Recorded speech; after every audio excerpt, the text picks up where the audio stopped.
월요일 아침 우리가 시작을 합니다. 여러분 11월 들어서 우리가 역대상 말씀을 큐티하게 되는데요. 아마 큐티책을 딱 펼치는 순간 헐 이렇게 아마 느껴지실 수 있어요. 저도 마찬가지인데 1장부터 무려 9장까지 족보의 이야기로 꽉 차 있습니다. 저도 너무 고민이에요. 지금도 고민입니다. 이 본문을 가지고 또 분량상 다 끊어서 봐야 하기 때문에 이 족보를 통해서 뭘 우리가 함께 나눌 수 있을까? 계속해서 제 머릿속에 고민으로 남는데요. 저는 오늘 이 월요일을 시작하면서 역대상 1장 28절로 54절의 이 말씀을 크게 두 포인트로 좀 나누어서 함께 보고자 합니다. 첫째, 하나님의 역사는 낳고 낳음을 통해 오늘 우리까지 실제가 되었다는 이야기예요. 자, 이게 무슨 말이냐? 오늘 28절에 아브라함의 자손은 이삭과 이스마엘이라 이렇게 시작을 해요. 우리가 흔히 알고 있기는 이 아브라함의 아들 이삭과 이스마엘. 하지만 이 두 아들뿐만이 아니라 오늘 보면 32절을 보세요. 아브라함의 소실 그두라가 낳은 자손은 시므란과 욕산과 무단과 미디안과 이스박과 수아요. 8명의 자녀, 8명의 자식을 아브라함은 실은 두었습니다. 하지만 우리는 알고 있죠. 이 8명의 자녀들 가운데 약속의 자녀, 믿음의 자녀는 이삭 한 사람뿐이었다는 사실들을. 자, 이 낳고 낳음의 이야기는 우리가 계속해서 역대상을 통하여 보게 될 겁니다.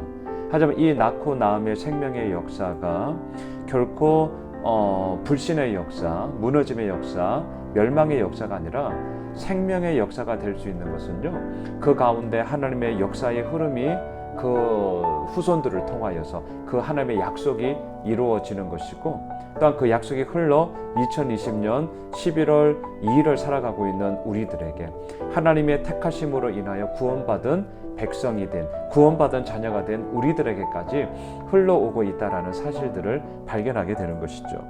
오늘 보면 29절로 33절까지를 보면 이스마엘, 이삭이 아닌 육적 자녀 이스마엘의 후손에 대한 이야기들이 나와요. 하지만 이 이야기로 오늘 본문은 끝입니다. 하지만 아십니까?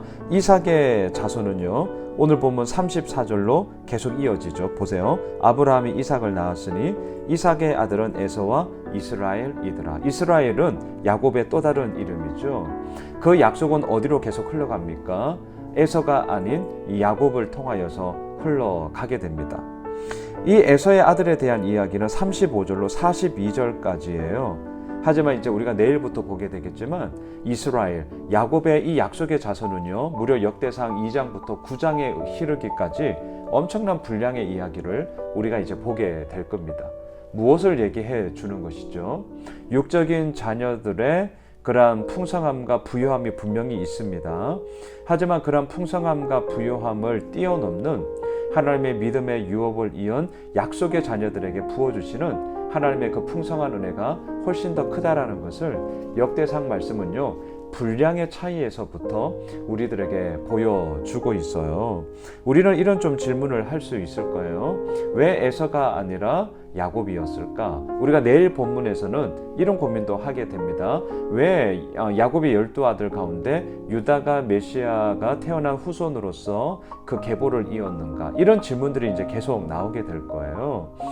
이러한 모든 질문에 대한 공통점은요, 저는 좀 역발상이라고 할 수 있는데 이런 것이죠. 에서는 능력이 있고 사냥을 잘하고 부모의 사랑을 받았죠.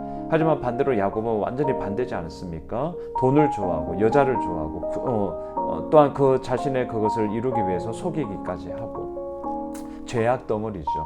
하지만 야곱은요, 자신의 그러한 죄악됨을 그의 인생 가운데 발견하게 되었고, 그러한 모든 빚어감의 시간들을 통하여서 하나님 앞에 온전히 섰음을 우리는 알게 됩니다. 죄악의 덩어리다. 나는 하나님의 은혜가 없이는 살아갈 수 없는 존재다. 라는 실존적인 하나님 앞에서의 몸부림이 야곱에게 있었고, 그 야곱을 통하여서 하나님은 당신의 언약의 그러한 흐름들을 이어간다는 사실이죠. 자, 그러면서 오늘 제가 앞서서 두 포인트라고 했는데, 첫째는 하나님의 이러한 역사는 낳고 낳음의 생명의 역사를 통하여서 오늘 우리에게까지 이른다는 거고요. 두 번째는 43절을 한번 보세요.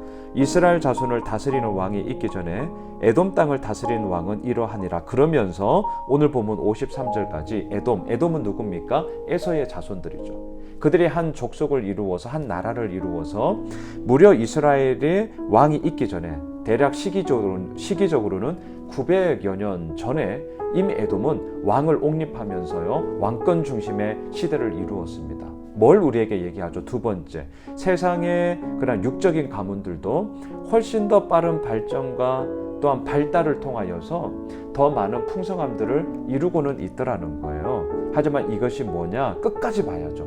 가시적으로 겉으로 드러나는 표면적의 이야기로 끝나버리게 된다는 거죠. 그래서 역대 이 상을 통하여서 우리들에게 말해주는 것이 있습니다. 무려 에돔은 이스라엘이 왕이 옹립되기 전 900여 년 전에 이미 왕권의 시대를 접어들면서 뭔가 세상적으로는 힘을 발휘하고 뭔가를 주장하였지만 사실 그 모든 면면을 볼 때 어떠하냐? 진정한 왕 대신 하나님이 선택하신 그 나라를 통하여서, 그리고 이건 우리들의 이야기입니다. 하나님이 선택하신 우리들의 삶을 통하여서 아버지께서 이루어 가심이 얼마나 부유하고 굳건하고 풍성한가를 우리들에게 보여준다는 사실입니다. 말씀을 정리할까요? 오늘 크게 두 가지를 나누었어요. 하나님의 역사는 낳고 낳음의 생명의 역사를 통하여 오늘 우리에게까지 실제가 되었다. 두 번째, 겉으로 보여지는 세상의 풍성함과 부요함, 이스라엘이 왕으로 세워지기 전 무려 900여 년 전에 이미 에돔은 왕권 확립을 통하여서 그 나라의 부국강성을 이루었지만, 하지만 길고 짧은 건 대봐라. 하나님의 생명의 역사는 결국 이스라엘을 통하여, 그리고 오늘 하나님을 믿는 우리들을 통하여 계속해서 그 역사는 이어가신다는 것이죠. 바라기는 우리가 역대기 말씀을 통하여서 우리의 정체성이 어디에 있는지를 발견했으면 좋겠습니다. 족보를 왜 이야기합니까? 그냥 허황된 얘기가 아니라는 거죠. 족보를 왜 이야기합니까? 실제의 이야기라는 거예요. 사람들의 면면을 그 족적을 따라 보라는 거죠. 그 속에서 아버지께서 이루어 나가심이 얼마나 분명한 실제가 되느냐를 우리들에게 보여주는 증거로서, 확증으로서 족보가 있는 것이죠. 지루할 겁니다. 때로는 이게 뭐야? 어려울 겁니다. 하지만 놓치지 맙시다. 이것을 통하여서 오히려 우리들에게 확실하게 보여주시는 하나님의 그러한 일하심을 보게 될 것입니다. 바라기는 오늘 하루가 그러한 한 날이 되고요.